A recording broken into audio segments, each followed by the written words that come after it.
La innovación, según el diccionario, es ese proceso de llevar a cabo a mercado, lo hemos visto aquí, los resultados de I+D, creando valor y ventajas competitivas. Y a su vez, bueno, pues esto es una palanca fundamental para poder mejorar la competitividad y ese factor necesario, bueno, pues para adaptarse y para prosperar ante los cambios del entorno. Y se necesitan, lo hemos visto, entornos colaborativos. Uno solo va muy rápido, pero si va en compañía, pues llega más lejos. Entornos colaborativos que fomenten, bueno, pues esas relaciones de confianza dentro también, en este caso, del sector portuario para afrontar mejor, bueno, pues esos retos colectivos que son complejos. Y no olvidemos que los puertos pueden ser cuna de muchas empresas, de nuevas ideas. Y de eso vamos a hablar a continuación con nuestra siguiente entrevista, de emprender para la innovación en el sector portuario. Tenemos muchos ejemplos, pero queremos poner el foco también en el Fondo de Capital, Ports 4.0, que muchos conocéis, que incentiva, bueno, pues la creación, la consolidación también de esas empresas emergentes, esas startups, esas spin-off, que pueden, bueno, pues ayudar al desarrollo de diferentes productos, de diferentes servicios, de procesos innovadores para hacer el sector portuario más competitivo, que es de lo que se trata. Así que hoy tenemos el placer de que nos acompañe el responsable de innovación de Puertos del Estado, José Llorca, Pepe Llorca, para hablarnos del presente y del futuro de Ports 4.0 como esa palanca para crear valor y ventajas competitivas para el sector. Así que, Pepe, José, cuando quieras, puedes tomar asiento. Muy bienvenido. Nos hemos quedado, te voy a tutear, Pepe, sí, porque me han dicho que eres un hombre cercano, esto acerca la comunicación, con la boca abierta, con los ejemplos de… Te iba a preguntar cómo es la innovación abierta en el sector portuario, pero primero te quiero preguntar qué te ha parecido More, nos ha puesto las pilas, ¿eh? Bueno, nos lo ha puesto difícil, ¿no? Sí. Es decir, que después de esto ya no sé si el interés ya va a rebajarse muchísimo. Seguro que ¿no? sí. De todas formas, yo creo que estas reflexiones generales con un toque de humor son muy interesantes porque siempre te abren puntos de vista, aunque a veces te destruyen puntos de vista, es decir, que es un poco un equilibrio distinto, ¿no? Me ha gustado mucho también la palabra que ha usado, que ha puesto de Julio Iglesias, que no conocía, ¿no? Sí. Pero sí que conocía lo que decía mi abuela, que era equivalente, que es zascandilear, que no es exactamente lo mismo, pero yo creo que es casi más parecido a lo que decía Julio Iglesias. No me está escuchando él ahora. Luego se lo decimos. Pero bueno, yo creo que es muy interesante estas reflexiones en tono de humor y que, bueno, pues vamos a intentar hacerlo un poco más serio, porque claro, no lograríamos el nivel. No damos la talla, pero bueno, en otro ámbito, el sector portuario desde Puertos del Estado que diriges, desde luego que sí. Si hablamos, yo decía, de innovación abierta, afortunadamente cada vez se aplica más en Puertos del Estado y es una obligación, por otro lado, para ser competitivos y no perder liderazgo. Bueno, yo creo que la primera reflexión que hay que hacer es que el concepto de innovación clásico ha muerto, ¿no? Claro. Es decir, yo creo que todo el mundo es consciente que estamos en un momento de cambio, no de modernización, sino de cambio, y eso tiene unas consecuencias tremendas. Hay nuevas tecnologías en este momento que están en el mercado, hay nuevos procesos asociados no solamente a las tecnologías habilitadoras de la nueva economía, sino también a marcos regulatorios que nos exigen descarbonizar, que nos exigen niveles de sostenibilidad mayor. Hay toda una serie de procesos que nos obligan a un cambio obligado, ¿no? Y lo primero que hay que tener es conciencia de que ese cambio se está produciendo y que hay que asumirlo. Los conceptos clásicos de cómo funcionaba la innovación en las empresas históricamente es que había un departamento de innovación y ahí salían las ideas, salían los marcos de viabilidad, etcétera, etcétera. Eso ha cambiado. Ya no podemos tener expertos en blockchain, en inteligencia artificial, en realidad virtual, en impresión 3D y, por tanto, lo que hay es ir afuera a buscar. Y hay mucha gente que ya domina diferentes tecnologías, diferentes aspectos, y lo que hay es que decir, estamos aquí, somos un sector que es de interés para ti, mira a ver cómo las tecnologías que tú dominas pueden solucionarnos problemas que nosotros tenemos para mantener niveles de competitividad elevados. Y eso es un poco la innovación abierta, que no es un tema fácil, no es un tema fácil. Es decir, yo creo que muchas administraciones públicas y muchas empresas han tenido estrategias parecidas, pero les ha faltado una cosa desde mi punto de vista. Es decir, ya los emprendedores, las tecnológicas, están hartos de aceleradoras, de incubadoras, de hackatones, de premios. Lo que buscan es alguien que les ayude a madurar su idea para llevarla al mercado. Y eso solo se puede hacer con una cosa, con dinero. Y ahí surge otra reflexión, y es cuál es el papel de las administraciones públicas para promover la innovación y el emprendimiento. Y ahí, bueno, todos habéis oído hablar de Matsukato, ¿no? Y de sus ideas sobre el Estado emprendedor, ¿no? Hay gente que dice que es socialdemócrata, yo no lo creo estrictamente, sino que es una filósofa, economista, que lo que analiza es cuál debe ser el papel del Estado en los procesos de innovación y implantar la innovación. Y yo creo que se define muy bien. Los Estados no están solamente para regular el mercado, sino para generar mercado. Y ese es el gran papel. Y eso se puede hacer solamente poniendo dinero encima de la mesa. Todos hemos conocido el programa Apolo, que fue un programa de Kennedy, ¿no? Que su obsesión era llevar el hombre a la luna y traerlo de vuelta. Y no solamente eran temas de promoción, de propulsión y de cohetería, sino que era alimentación, era vestido, era lo que se denomina, y que denomina también Matsukato, una misión.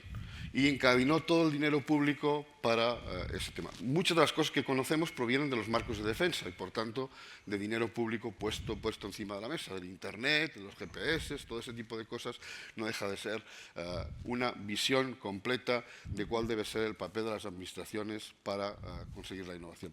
Y eso es lo que han hecho los puertos españoles, ¿no? Los puertos españoles lo que han hecho es decir, vamos a poner dinero para decir a las tecnológicas, a las grandes corporaciones, a los emprendedores, a las startups, a las spin-off de las universidades, este es un sector interesante para vosotros, hacernos aplicaciones y desarrollos que nos permitan mejorar la competitividad de nuestro sector, de mantenernos y de meternos en la órbita de lo que es la nueva revolución industrial, que si no somos capaces de meternos en ella, vamos a dejar de estar fuera en los mercados. Y en ese papel de las administraciones de generar mercados, nuestro interés no es solamente que se desarrollen productos, sino ayudar a las empresas que se consoliden y que puedan consolidarse como empresas, que lleguen al mercado, que puedan consolidarse el mercado, porque nuestra obsesión no es solamente madurar ideas, sino que esas ideas puedan llegar al mercado y, por tanto, la innovación va a ser útil si se puede vender y la gente lo puede comprar. Porque si no, todo lo que hacemos no sirve para nada. Creo que es el gran fallo de muchos proyectos europeos en que meten dinero a investigación e incluso aplicaciones prácticas, pero no tienen un interés específico o una valoración de que esos productos lleguen al mercado. Yo creo que ese es nuestro gran éxito, es decir, dinero para madurar ideas y con la obsesión de que tengan un plan de negocio, que sepan cómo monetizarlas. Y puedo contar algún ejemplo. Ha habido en algún caso una spin-off de una universidad que tenía una pintura anti-fouling maravillosa, eterna, con nanografeno, con nanotecnología, y que es eterna, ¿no? Y cuando hicimos la entrevista para valorar nos decían, mirad, es que no se pega nada, ni un bicho, nada, perfecto. Dice, ¿y cómo lo vas a monetizar? Dice, es que no me interesa monetizarlo. Digo, pues a nosotros no nos interesa financiarte. Digo, te aconsejo que vengas con una fábrica de pinturas. Y entonces, en la siguiente convocatoria, la spin-off de la universidad se puso las pilas y vino en agrupación con una fábrica de pinturas. Y ahora estamos financiando la pintura anti-fouling para los cascos de forma eterna, porque ya hay una estrategia para que ese producto pueda llegar al mercado y se pueda comprar y se pueda vender. Qué buen ejemplo, claro, eso es un win-win, ¿no? Ganar y ganar. Ganan los puertos porque consiguen soluciones eficaces y prácticas, ¿no?, para sus necesidades, y a su vez esas empresas ganan mercado y además pueden exportar su tecnología, demostrando que en este caso en puertos del Estado Cuando funciona. habéis estado con la Cámara de Comercio era claro, sí. Estamos en un país en que la mayor parte son pymes o micropymes, ¿no? Y hay que ayudar a todo este sector emergente a que pueda consolidarse como empresa y generar una industria en este país basada en las nuevas tecnologías que genere productos, en nuestro caso, pues, productos que sean no de utilidad solo para las autoridades portuarias, sino que lo que nos interesa fundamentalmente es que toda la comunidad portuaria entre en ese aspecto. Pepe, ¿qué balance haces de la convocatoria de estos 4 años de estos fondos? Muy positiva, ¿no? Es decir, que hasta ahora se han presentado más de 1000 proyectos, de los cuales estamos financiando o vamos a financiar. El lunes los presidentes de los puertos adjudican una nueva convocatoria de ideas a 47 ideas nuevas y estaremos alrededor de 200 proyectos financiándose. Algunos ya han acabado, algunos se han consolidado ya en el mercado.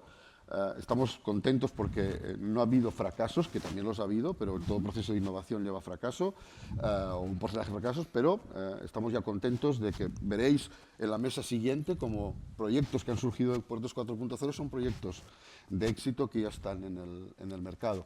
Cada vez y cada convocatoria hay más candidatos y más propuestas, y yo creo que la generación del fondo también ha generado una nueva cultura que ya la tenían, pero la han diversificado un poco en las autoridades portuarias, en el sentido que no solamente en las grandes, sino también en las pequeñas. Pepe, un segundito, le voy a interrumpir. Subas un poquito el micro.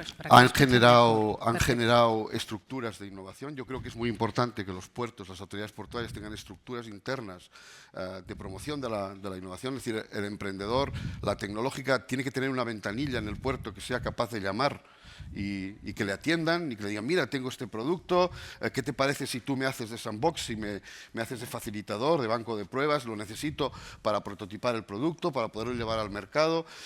Entonces, ese mecanismo yo creo que sí se ha generado. Hay muchas autoridades portuarias que tienen estructuras de innovación muy relevantes, algunas incluso fundaciones específicas, pero, vuelvo a repetirlo, hace falta dinero para ayudar al emprendedor a que pase lo que se denomina el emprendimiento el Valle de la Muerte.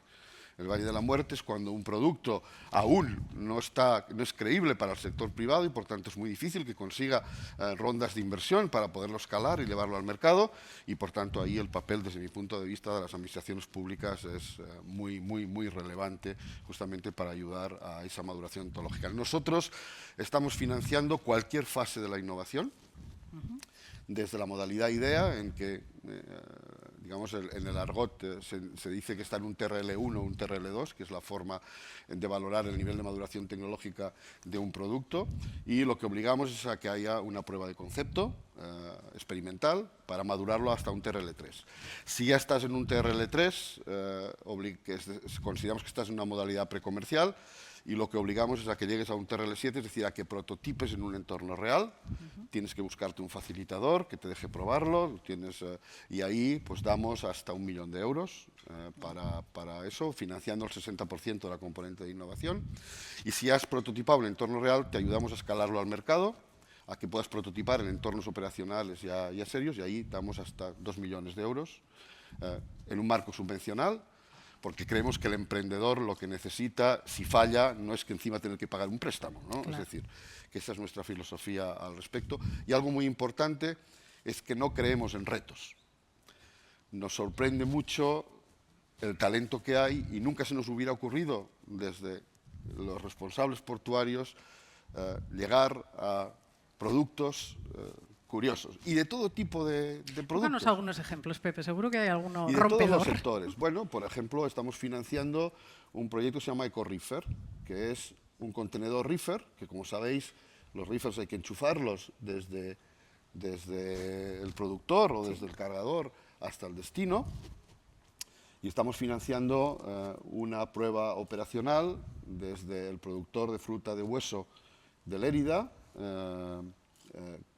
melocotón, nectarina, hasta Dubái, en contenedor, sin enchufarlo en ningún sitio, ni en el camión, ni en el patio, ni en el barco.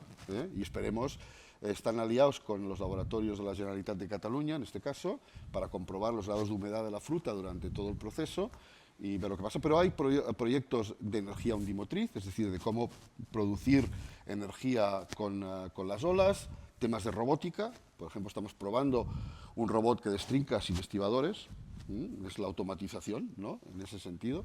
O con inteligencia artificial, por ejemplo, prever los enganches en las grúas ship to shore para que no haya accidentes, y muchos temas de biotecnología, de generación de arrecifes, de generación de calidad de agua a través de implantaciones. Veremos también en la siguiente mesa algún ejemplo de ese estilo, y yo espero que los presidentes aprueben el lunes una idea para que veáis la variedad que hay, que es una idea que a la gente se lo he comentado porque me tiene el corazón robado, que es un proyecto que cuando llegó se llamaba Capitán Lazarillo. Digo, ¿qué habrá dicho alguien que mande un proyecto que se llame Capitán Lazarillo, ¿no? Es decir, pues fijaros, es un ingeniero, una persona física, ingeniero de sonido, Hablando de sonido, Pepe, súbete un está, poquito, por está favor, desarrollando, para que te que está desarrollando un producto que es para ayudar a los ciegos a que puedan hacer regatas y de competición. Wow. Es decir, y viene con un facilitador que es un ciego que regatea y que va a probar el sistema justamente porque también la náutica deportiva pues, Claro. es para nosotros un elemento, digamos, dentro del ámbito que nosotros estamos bueno. teniendo. Por tanto, hay cosas muy diversas de todo tipo, que estoy convencido por su cuerpo. Hay elementos que están cambiando los modelos de negocio y eso también es muy importante en la innovación. Todos ya sabemos lo que es un software as a service, ¿no? Es decir, que no pagamos la estructura de software, sino que lo que hacemos es está en la nube y nos pagamos un canon. Empieza a haber infraestructuras como servicio. Es decir, ya no se compra la infraestructura, sino los servicios que te da la infraestructura. Y, por ejemplo, estamos haciendo un proyecto o financiando un proyecto para calidad de agua en puertos que no tienen marea relevante, como son un puerto deportivo en el Mediterráneo, de tal forma que la compañía te pone los aparatos que sirven para desnitrificar, pero no compras tú el aparato, sino que compras, digamos, cómo te está consiguiendo mejorar la calidad de agua de tu dársena deportiva, de tu instalación deportiva. Por tanto, como veis, cosas muy diferentes, ¿no? Sí, temática muy variada, ideas y talento, por lo que veo, no faltan, ni mucho menos, pero ¿se cuadra bien la oferta y la demanda? Antes decíamos, hace falta dinero, hay que dotar al fondo de capital. ¿Se cuadra bien con la demanda que hay? Supongo que habrá que decir a muchas startups emergentes, tu proyecto esta vez no. Bueno, como sabéis, esto se financia, que yo creo que es un elemento muy importante. Los puertos españoles ponen anualmente el 1% de su cash flow para ese fondo. Eso genera aproximadamente unos 6 millones de euros al año. Los puertos tienen un compromiso hasta el año 28 de momento, por tanto, eso nos ha generado un fondo de 50 millones de euros, que ya con la última convocatoria hemos agotado ese dinero. Habrá que pedirles más dinero a los puertos si quieren seguir con ese compromiso, que es el 1% adicional del 4% que ponen en el fondo de compensación, pues para este sistema. Y eso lo que hace, sacamos convocatorias del orden de 12 millones de euros para no tener que ir al Consejo de Ministros, porque a partir de 12 millones hay que ir al Consejo de Ministros, y lo que hace pues que jerarquizamos las valoraciones y cuando se acaba el dinero, pues a otra cosa. Otra cosa. ¿Hacia dónde van las disrupciones del mercado en materia de innovación en el sector portuario? Las que vamos a ver al menos a medio plazo. A futuro, evidentemente, no tenemos varita mágica. Más que esto, la reflexión es hacia dónde van los puertos, ¿no? Sí. Hacia dónde van los puertos, en ese sentido. Yo creo que la reflexión está clara. El dato va a ser un elemento muy importante. Es decir, cada vez vamos a tener cosas más sensorizadas y, por tanto, vamos a tener más datos que habrá que administrar en todos los campos. Y eso es muy relevante porque sin el dato no podemos hacer muchas otras cosas. Es decir, la inteligencia artificial sin dato es imposible. Se alimenta de ellos. El dato es un elemento fundamental, por tanto, a partir de tener el dato, pues se puede, y no solamente el dato, sino compartir el dato. Es decir, que ahora hay silos de cada uno, de cada agente o de cada stakeholder y de cada gente de la comunidad portuaria que tiene sus hilos de datos. Y eso cuesta mucho de compartir, ¿no? Pero eso es un dato fundamental y muchas de las aplicaciones que vamos a ver, desde cómo prever que las escalas de los buques, etcétera, etcétera, va a surgir del análisis de los datos. Y algo tan importante como es la descarbonización, también tiene que surgir del análisis de datos, de prever qué potencia se va a necesitar en un momento dado porque llegan 3 cruceros o porque llega... Es decir, el dato va a ser un elemento absolutamente fundamental. A partir de ahí vamos a tener cada vez más conceptos como el gemelo digital y aplicaciones como las que te he dicho, por ejemplo, de enganches de grúas y otro tipo de cosas que funcionan, o temas de visión computacional, que al fin y al cabo son buscar patrones a partir de datos establecidos. Cada vez vamos a tener los puertos más automatizados, esto está claro. Es decir, las puertas al campo no se pueden poner en este sistema y cada vez va a haber más automatización y más robotización de todos los procesos. El barco autónomo va a ser una realidad relativamente cercana, y eso nos va a cambiar el concepto de servicio portuario. Ni el amarre va a ser el amarre que conocemos ahora, ni el practicaje va a ser el practicaje que conocemos ahora, y con todas las consecuencias que eso tiene incluso para la propia operativa portuaria, ¿no? La regulación, muchas veces los reguladores, por exceso de regulación, van antes que las disponibilidades tecnológicas para cumplirlo. Sí, y ahí viene una reflexión global sobre cuál va a ser en el transporte marítimo, cuáles van a ser los combustibles del futuro. Si me permitís una reflexión, estamos poniendo enchufes en todos los sitios y gastando mucho dinero. Y yo tengo la percepción, seguramente soy heterodoxo en este tema, pero tengo la percepción de que los barcos se van a enchufar en el futuro muy poco. ¿Por qué?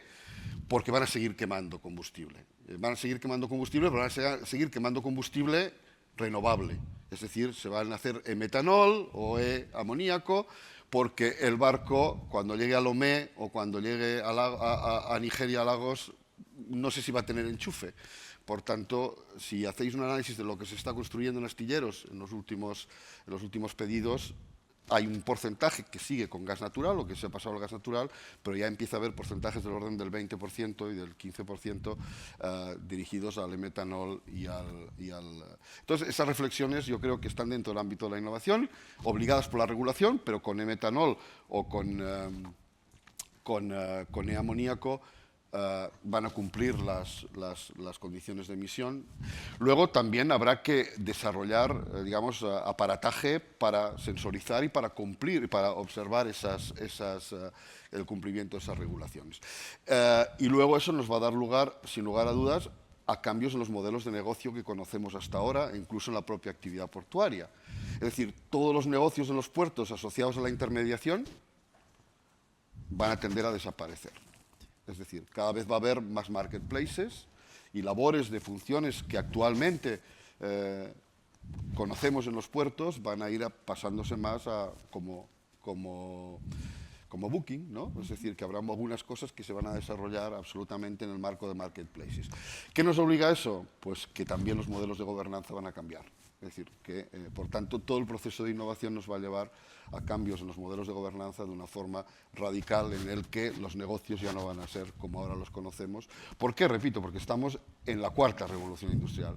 Y las revoluciones industriales, desde la primera, con la máquina de vapor, primero, nadie ha podido poner puertas al campo, y segundo, ha cambiado la estructura de los modelos de negocio y, por tanto, han cambiado todos los procesos. Repito que las revoluciones industriales no son procesos de modernización, sino que son procesos de disrupción y, por tanto, de cambio global. Si no nos acercamos o no tenemos conciencia de que eso es una realidad, vamos a quedar todos fuera de los mercados. Y hablo no solamente de la parte pública, sino también de la parte privada, que son al fin y al cabo donde radica fundamentalmente la competitividad de nuestro sector. Nuestro sector entendido como cadena logística entera, ¿no? Es decir, que no somos simplemente los puertos un escalón de todo este proceso global. Sin resistencias al cambio, pero con esperanza en que los equipos humanos van a seguir, a pesar de esas automatizaciones, seguir siendo muy necesarios. Pepe. Yo coincido con el mago, ¿no? Es decir, que hay eso de que siempre se ha hecho así, es una equivocación que aún se da desde mi punto de vista, porque digamos hay una resistencia al cambio de forma global. En un sector como el nuestro, que es enormemente conservador desde mi punto de vista y que le cuesta mucho asumir el cambio. Pero bueno, yo soy optimista en ese sentido y, por tanto, en el proceso en el que estamos, creo que la ayuda que hacemos también con el fondo sirve justamente para tener conciencia de que el cambio hay que realizarlo. Claro que sí, los cambios son buenos, ayudan a mejorar también la competitividad, por supuesto, de nuestros puertos, ayudan a la consolidación de empleos, como hemos visto, a partir de estas ideas innovadoras. Pero como toda revolución industrial, primero hay que asumir que va a ser una merma de empleos, es decir, que eso, como todas las revoluciones industriales, es decir, en la primera revolución industrial, los luditas, que eran los que tenían los telares a mano, quemaban los telares a vapor, porque lo que ellos pensaban es que ahí se acababa su empleo. Todo proceso de revolución industrial supone una merma de empleo para un nacimiento de nuevo marco de empleos. Y ahí sí que hago una demanda de que hay que cambiar completamente los perfiles laborales que tenemos ahora en los puertos. Es decir, ¿por qué no va a haber biotecnólogos en los puertos? Tiene que haber biotecnólogos en el futuro. Tiene que haber gente especializada en las tecnologías disruptivas. Tiene que haber gente que entienda incluso de nuevos materiales, ¿no? Es decir, que empiezan a surgir materiales como hormigones poliméricos que cambian la práctica usual. Es decir, un hormigón, para los que son ingenieros de este campo, normalmente para fraguarlo hay que regarlo, ¿no? El hormigón polimérico hay que calentarlo. Es decir, justamente, imaginamos hacer unos bloques de los puertos, ¿no? Que ya hay hormigones poliméricos, les ponen una manta para calentarse, ¿no? Y entonces lo que genera es un gradiente térmico entre el interior y el exterior que produce una fisuración y, por tanto, ¿qué estamos financiando un proyecto? Pues cómo calentar hormigones poliméricos con microondas. Es decir, que entonces no genera no genera gradientes térmicos y, por tanto, no se fisuran los bloques. Como veis, ideas tiene la gente en muchos casos en el ámbito de las infraestructuras, en el ámbito de la sostenibilidad, en el ámbito de nuevos materiales, en todos los ámbitos posibles. Por tanto, nuevas formaciones. Es decir, incluso la Universidad Española tiene que hacer un ejercicio de cuáles son los nuevos perfiles que se necesitan y qué ámbitos formativos se necesitan justamente para cubrir esas lagunas. Si no, nos va a venir gente de fuera, ¿eh? Es decir, que eso está nos comen la tostada, claro. Y la comunidad educativa se tiene que poner sin duda también las pilas. Ha sido un auténtico placer. Pepe Llorca, responsable de innovación en Puertos del Estado. Hemos aprendido mucho con un futuro, bueno, pues con sus claroscuros, como suele ocurrir siempre, pero yo creo que esperanzador. Muchas de verdad, gracias por invitarme. Muchísimas gracias a Pepe Llorca por esta charla tan interesante.